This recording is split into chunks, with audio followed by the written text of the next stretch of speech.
et l'auditeur qui poursuit. Tantôt, lorsque nous avons pris connaissance de la requête qui est allée à la Cour constitutionnelle, on dit que notre client n'a rien fait.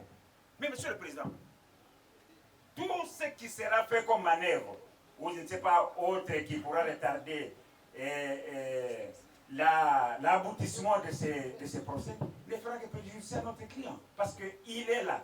S'il est condamné, il sera de trop. S'il est acquitté, il aura perdu assez de temps pour rien. Sous-commissaire Moussimbi Ngama Doudou, APJ Badini,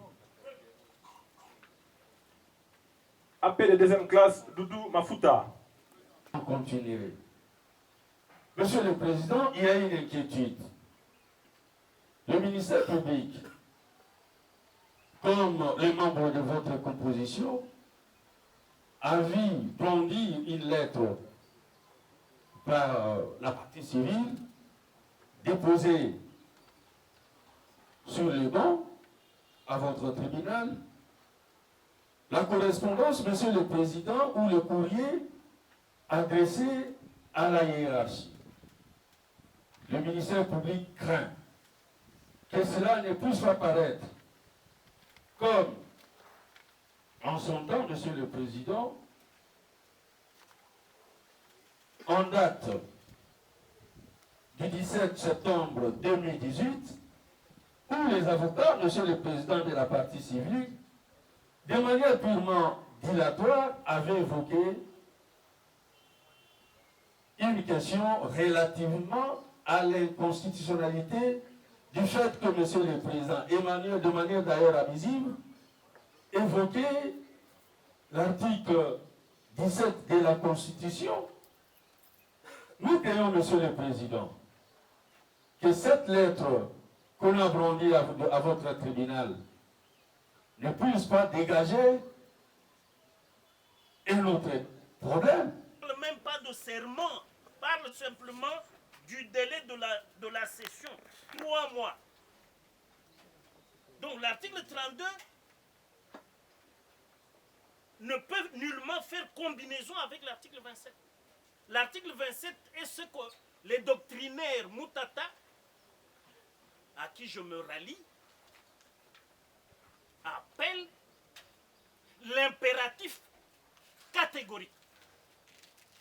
Cette expression est souvent utilisée par les philosophes, mais comme le droit est une science sociale, la science mère, c'est la philosophie. Et nous n'avons qu'à nous incliner devant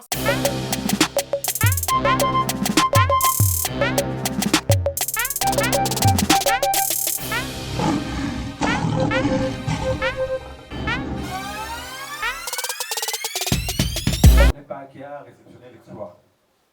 Je crois que c'est mal instrumenté et le préfet est appelé à reprendre le travail. Ok. Maître Dieudonné Locolin, du même barreau. Et enfin, Maître Emmanuel Colin Mouloubi, du même barreau.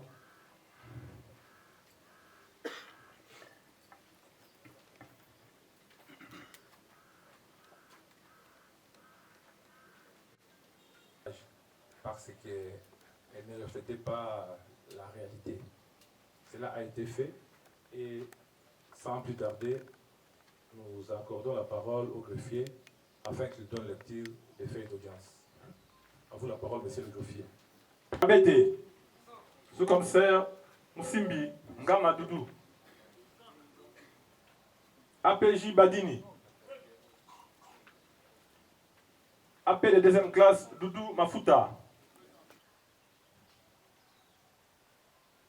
Ok, vous avez la parole pour donner lecture de l'audience. Votre nom, monsieur le président. Oui, maître Claude. Merci pour la parole. Monsieur le Allez. Alias Obama, je crois. Ok, merci pour ces rappels. Koi.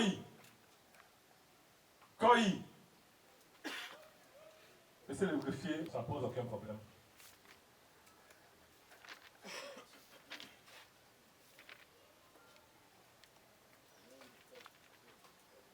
As-tu été atteint?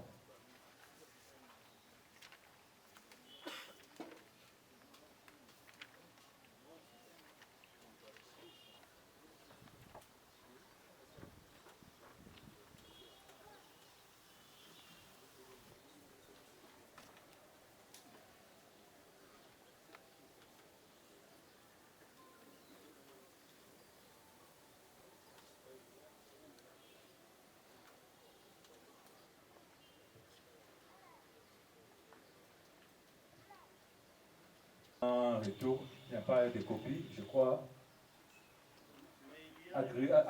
Attelez-vous, monsieur. Assassin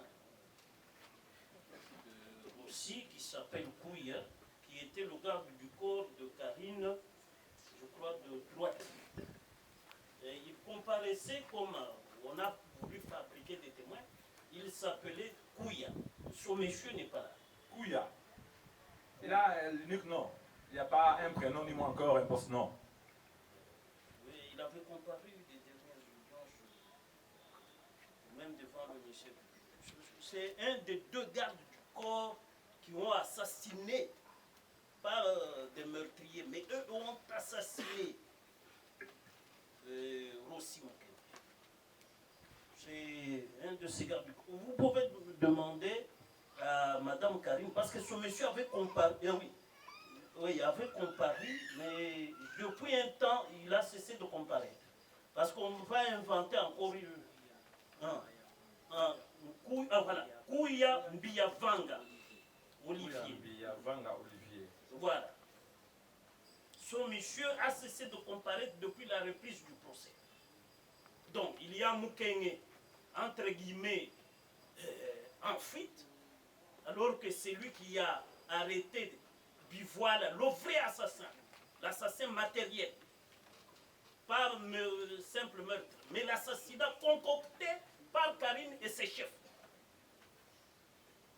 Donc, ce type-là, Kouye Olivier, Karine doit nous dire où il est. Parce que c'est son garde du corps, je crois, de gauche ou de droite. Parce que c'est l'un des deux, Bivoile, qui était, je crois, à sa gauche, c'est lui qui a assassiné, achevé celui dont nous représentons les partis civils, Mokendio aussi, et lui, Kouya, était là, bien armé, avec des munitions létales, des cartouches létales. Alors, tous ces assassins qui demain seront convaincus parce que vous allez requalifier devant votre tribunal, vous requalifierez l'infraction. Ce n'est pas un meurtre, il s'agit d'un assassinat. Bien planifié dans une association des malfaiteurs, mais qui portent la tenue et qui jouit, qui vivent de nos impôts. Donc quand nous travaillons là, une partie de nos impôts est versée à Karine et les deux assassins. Vous ne pouvez pas comprendre dans quel état je me trouve quand je vois que mon argent est bouffé par des assassins. Ce n'est pas possible. C'est pour cela, Monsieur le Président, il faut faire en sorte que ce garçon comparaisse ici. Cet assassin doit comparaître ici. Parce que c'est lui qui est dans l'association Karine, Bivoile, Kouye et consorts jusqu'à Mouenapoutre. Nous allons les traquer sérieusement. Nous allons les traquer pour qu'ils soient jugés et condamnés sévèrement. Voilà pourquoi j'insiste que ce Kouye revienne à la barre. C'est une observation préalable que je voulais faire. La seconde, Monsieur le Président, parce que j'ai encore la parole. La seconde, c'est qu'au début de cette audience, la police d'audience a défilé pour que vous puissiez venir recevoir ces salutations et ouvrir l'audience. Si ce n'est pas fait, il n'y a pas audience.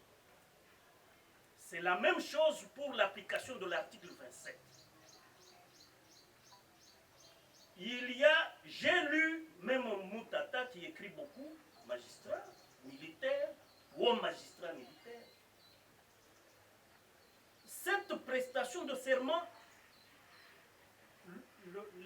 l'auteur Moutata, le doctrinaire, a emprunté l'expression des philosophes qui appellent ça l'impératif catégorique. C'est-à-dire, on ne peut pas s'en passer.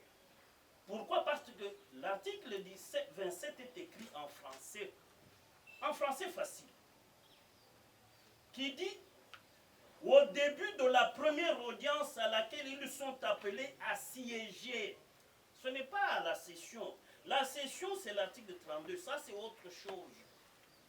Et c'est une session de 3 mois. Mais ici, Comme l'extrait est de 3 mars, l'extrait a listé un seul dossier. C'est le dossier de l'assassinat de Russie. Parce que c'est la première audience à laquelle votre composition vient siéger. Les membres non revêtus de la qualité de magistrat prêtent le serment suivant. Vous lisez ce serment, vous leur donnez la parole, ils disent simplement « je le jure ». Et nous reprenons, ça ne nous prendra même pas le temps que j'ai mis pour parler ici. De la même manière que le rituel de la police d'audience, le petit défilé là, est solennel. J'attends la réponse parce qu'ils ont réceptionné ça de la photocopie. On a fait la photocopie dans les machines pas très appropriées. Excusez-moi. Mars. Pour dire que la même chose que je viens de dire, par respect à la solennité des débats, le tribunal ne deviendra tribunal que si les 3 assesseurs prêtent serment. Tant qu'ils n'ont pas prêté serment, vous nous mettez très mal à l'aise, Monsieur le Président. Assumez-vous. Nous ne voulons pas nous manquer de respect à votre tribunal ou nous comporter autrement qu'en respectant la loi. La loi est rigoureuse. Je vous lis, c'est en français très facile, qui dit « Au début de la première audience à laquelle ils sont appelés à siéger ». Or, c'est la première audience à laquelle votre composition est appelée à siéger avec les 3 assesseurs. Les membres non revêtus de la qualité de magistrat prêtent le serment suivant. Le serment, vous leur donnez lecture, et puis eux, ils répondent simplement « je le jure ». Ça ne nous prendra même pas beaucoup de temps avant la lecture, parce que le greffier va lire les procès-verbaux. Il va lire devant quelle composition? Vous n'êtes pas encore un tribunal. Voilà ce que j'ai voulu dire en disant, j'ai même saisi la hiérarchie pour ça, au nom de mes clients.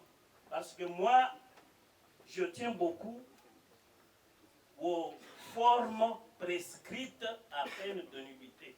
Dans l'intérêt de nos clients, ça ne sert à rien de continuer à écouter les procès-verbaux qu'on va lire devant une composition qui n'est pas un tribunal. Voilà un peu ce que je voulais dire en liminaire, Monsieur le Président. Oui, Monsieur le Président, avec votre Rossi Mukendi Chumanga, il faudra à ce que l'application de ces exploits puisse, au cas Mobutu, je ne sais pas moi, à un commandement de la police, il dépose l'exploit, il ne sait pas, il s'adresse à qui, et il retourne avec l'exploit. Ça, c'est une négligence. Ça peut entraîner même pas. Pour ne pas tomber dans la même situation, à l'audience prochaine, il faudra le huissier qui va signifier et à M. Koïdegwali Miguel et à M. Kouya, Ambiavanga Kouya Olivier, qu'il fasse correctement son travail. Sinon, les partis civils, ils auront toutes les voies des droits. Nous avons dit. Ok, merci. Président, distingué membre de la composition, pour la parole que vous nous accordez. En réaction, justement, des préalables soulevés par la partie civile, Monsieur le Président, à l'audience passée. Monsieur le Président, je reviens un peu sur l'intervention de l'avocat de la partie civile de tout à l'heure par rapport à la régularité des espoirs, Monsieur le Président. Monsieur le Président, lorsque nous faisons une lecture intelligente de l'article 322 du Code judiciaire militaire,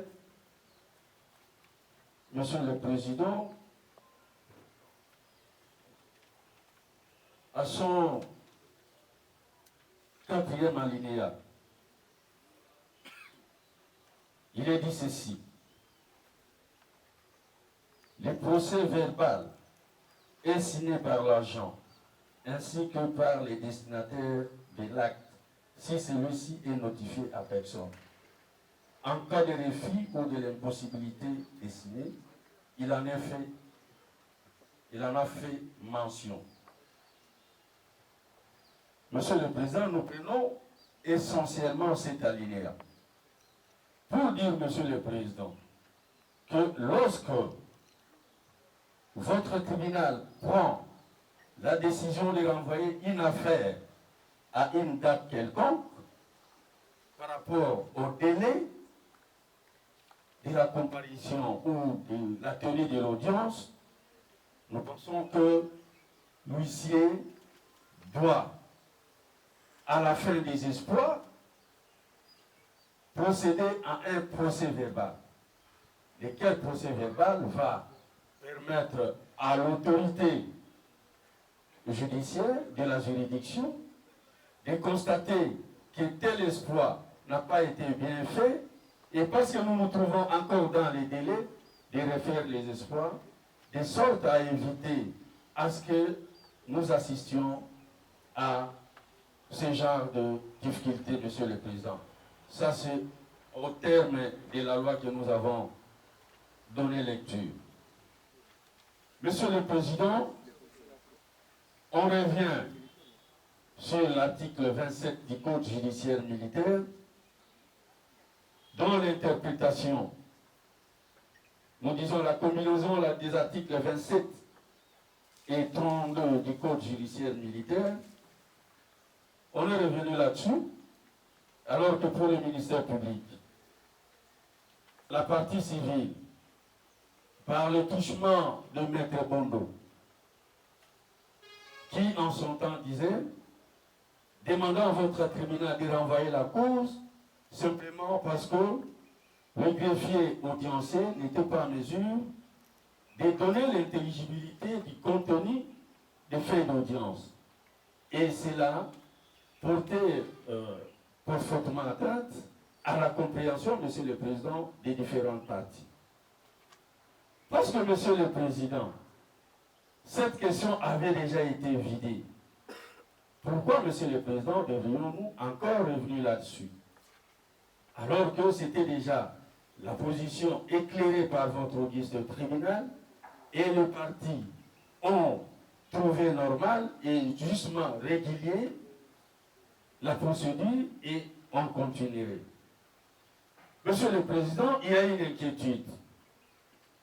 Le ministère public, comme les membres de votre composition, a vu brandir une lettre par la partie civile, déposée sur les bancs à votre tribunal, la correspondance, Monsieur le Président, ou le courrier adressé à la hiérarchie. Le ministère public craint que cela ne puisse pas paraître comme en son temps, Monsieur le Président, en date du 17 septembre 2018, où les avocats, Monsieur le Président de la partie civile, de manière purement dilatoire, avaient évoqué une question relativement à l'inconstitutionnalité du fait que Monsieur le Président Emmanuel, de manière d'ailleurs abusive, évoquait l'article 17 de la Constitution. Nous craignons, Monsieur le Président, que cette lettre qu'on a brandie à votre tribunal ne puisse pas dégager un autre problème. Lorsque nous prenons le 17 septembre 2018 jusqu'au 25 mars 2021, que du temps, Monsieur le Président, perdu. Parler à haute et intelligible voix, nous pensons, Monsieur le Président, qu'en ce moment du procès, à moins, Monsieur le Président, que la partie civile ne fasse comme il a fait la fois passée, nous ne trouvons pas, Monsieur le Président, opportun que l'on revienne encore sur cette question que votre tribunal d'autorité et de bon droit d'ailleurs avait déjà vidé la question, Monsieur le Président. Nous estimons que c'est tergiversé, c'est vraiment un pire dilatoire. Nous avons dit. Ok, Parce merci. que, Monsieur le Président, lorsque nous interpellons l'article 32 et même arriver à faire la combinaison des articles 27 et 32, Monsieur le Président, du Code judiciaire militaire, il ressort, Monsieur le Président, d'une simple intelligence que la première audience dont il est question ici veut tout simplement entendre, Monsieur le Président, que pour une session, les juges désignés pour cette session-là prêtent serment à la première audience dont ils sont appelés à siéger. Cela ne sous-entend pas, Monsieur le Président, à moins qu'il ait un mépris de notre part. Mais nous pensons, Monsieur le Président, c'est tout à fait droit, Monsieur le Président, qu'à cette première audience, ces juges-là, qui sont retenus pour une session, prêtent serment. Il sera, à notre sens, superfectatoire que de voir les mêmes juges prêter serment lors de chacune des audiences, nous disons chacune des affaires, Monsieur le Président. Ça sera trop demandé au tribunal. Même si on a aligné une affaire pour cette instance, mais ces juges-là avaient déjà prêté serment pour une session. L'article 32, c'est votre tribunal qui se méprend. Ce n'est pas du mépris, mais c'est une méprise. Il y a nuance. Pourquoi une méprise? C'est une erreur d'interprétation. Simplement. Parce que le texte est clair. La première audience, affaire Rossi, à laquelle les 3 assesseurs sont appelés à siéger, c'est la date de l'extrait du 3 mars. C'est ça leur première audience dans cette affaire, y compris vous-même le président. Vous n'avez pas à associer l'article 32, d'ailleurs qui vient à la 5e position après l'article 27, qui a déjà parlé du serment. L'article 32 ne parle même pas de serment, parle simplement du délai de la session, 3 mois. Donc l'article 32 ne peut nullement faire combinaison avec l'article 27. L'article 27 est ce que les doctrinaires Moutata, à qui je me rallie, appellent l'impératif catégorique. Cette expression est souvent utilisée par les philosophes, mais comme le droit est une science sociale, la science mère, c'est la philosophie. Et nous n'avons qu'à nous incliner devant ce préalable qui est incontournable.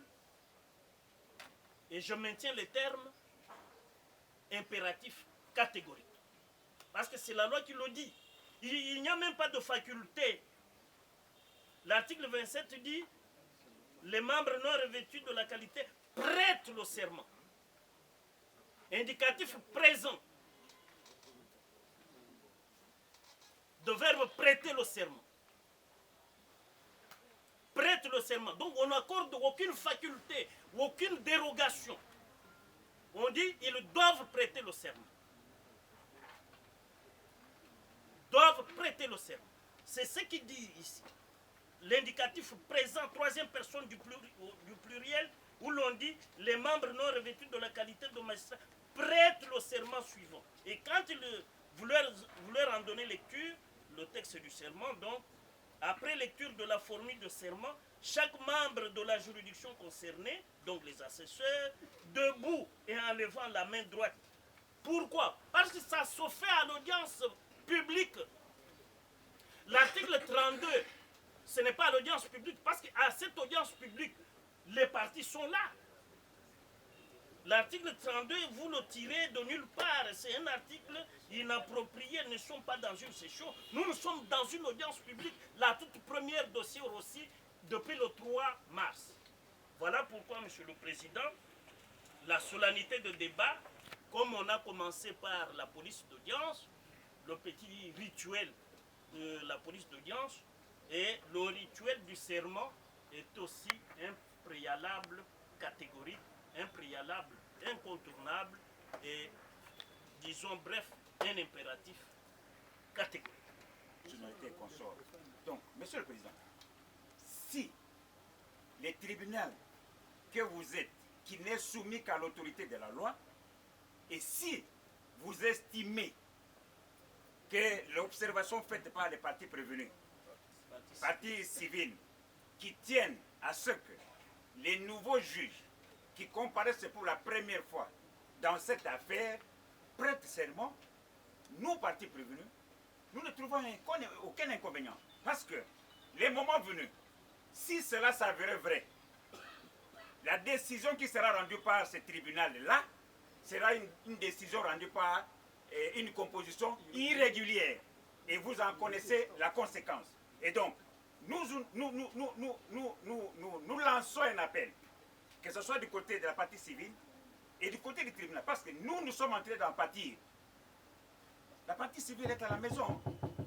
Notre client, ça fait 3 ans qu'il est là. Alors, maintenant, s'il y a de guerre entre les parties civiles et l'auditeur qui poursuit, tantôt, lorsque nous avons pris connaissance de la requête qui est allée à la Cour constitutionnelle, on dit que notre client n'a rien fait.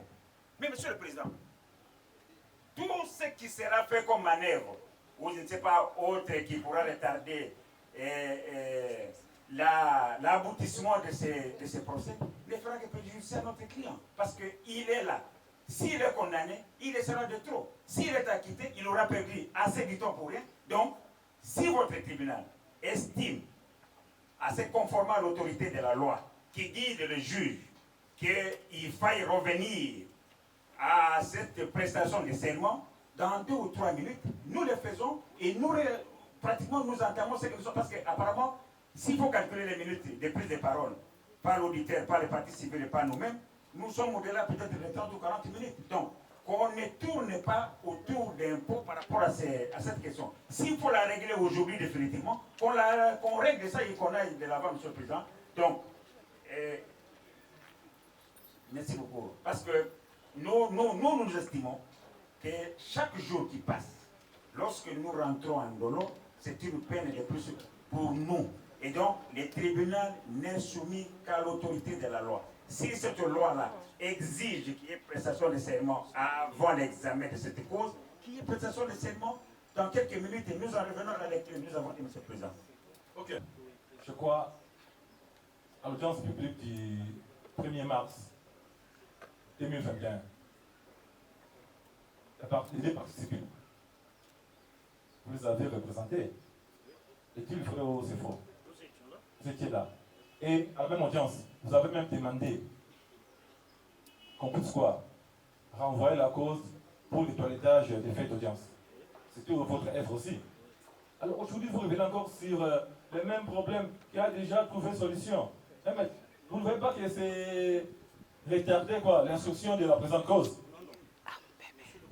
Maître, le tribunal a déjà donné sa position.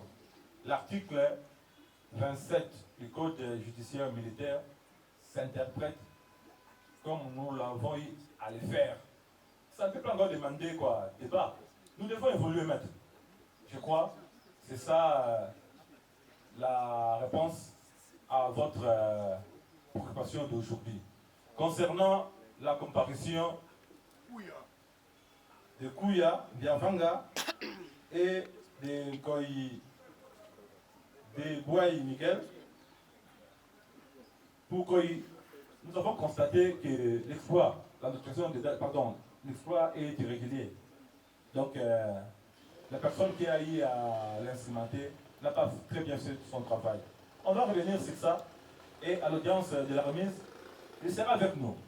Concernant la comparution de Kouya Biavanga, je crois, dans le dossier, nous avons une liste de renseignants et témoins déposé par le ministère public. Le nom de Kouya ne se figure pas. Je crois que si vous voulez formuler une telle demande, le tribunal fera son travail. Nous voulons donner une précision. Oui. Nous ne reprenons pas l'instruction de l'affaire à Beauvau, comme quelqu'un enseignant, et qu'il ne comparaisse pas aujourd'hui. C'est à ce moment-là que votre demande sera la bienvenue, et on fera droit à cela. On va le contraindre à comparaître. Jakeba Kangoudie, avocat au barreau de avocat près la cour d'appel de Lubumbashi, maître Georges Kapiamba, avocat près la cour d'appel de Lubumbashi. Dans l'armée comme dans la police, pour les indemnités. Ok, ils sont en place là. 2018. Et après cela, Maître Dieudonné avait pris la parole en disant